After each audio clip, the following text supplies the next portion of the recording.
Oh my gosh. I'm being put so at ease with these policies. I'm getting so sleepy. Just so many of these great policies from this one issue candidate called Andrew Yang with his 160 plus policies. Here's another one of them. Empowering MMA fighters. I know. Do you even watch MMA? Do you even lift, bro? Do you even ASMR? Are you cool enough for this? Well, let's get ready for some empowering MMA fighters. Okay, if I can get to the correct spot on yang2020.com/policies, I'm gonna go under economy and jobs, and then I'm gonna click on empowering MMA fighters. So let's be put at ease and get some sleep. Okay, so empowering MMA fighters. In the 90s, it became clear that boxing had a problem. The largely unregulated sport featured regular exploitation of the boxers, as well as scandals involving rigged matches and rankings.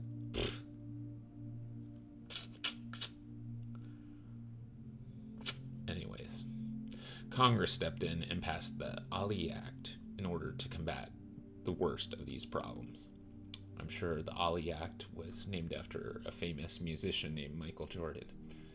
Anyways, today MMA fighters are largely in the same place as boxers, where decades ago the sport has quickly gained national prominence, but many of the problems that plagued the pre-Ali boxing industry have repeated themselves in mixed martial arts. I think we figured out the clues to the puzzle, guys. So anyways, in addition, MMA fighters are treated as independent contractors, even though their behavior and attire are tightly controlled, and any attempt to unionize has been met with retaliation and firing. Because of the lack of a strong private sector organization to establish uniform and appropriate business practices and ethical standards, it's necessary for Congress to step in to ensure that fighters are protected from exploitative situations while also ensuring that fights and rankings are fair. Also, fighters should be empowered to organize an association or union and should be treated as athletes and employees instead of independent contractors. This sounds good to me. Let's do some obligatory ASMR stuff for you ASMR crowd. Here we get the paper shake. Paper shake. We got the microphone tapping. We got the microphone scratching. We've got me clicking randomly on my mouse. We've got me randomly tapping on my table. We got me going cluck, cluck, cluck with water. Glug. Glug. Glug with water. Okay. So, problems to be solved, right? Okay, so we've got mixed martial arts. Fighting doesn't have a strong private sector organization to establish uniform ethical standards or business practices. 2. MMA fighters often end up in exploitative contracts resulting in dangerous situations. And 3.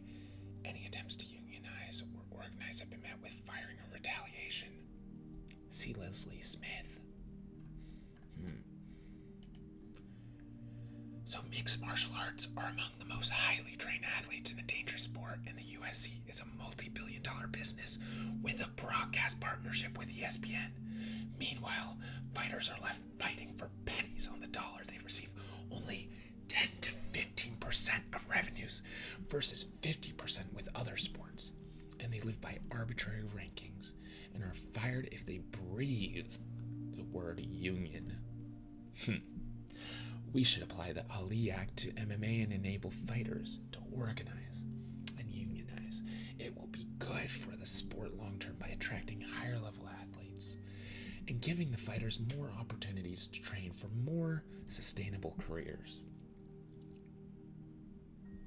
If you're going to be a major league sport, you need to act like it. So, goals. Okay, empower MMA fighters to push back against exploitative situations. And 2, protect consumers from fixed fights and rankings. So, as president, I will. No, not me, sorry. Andrew Yang will work with Congress to extend the Ali Act to mixed martial arts organizations.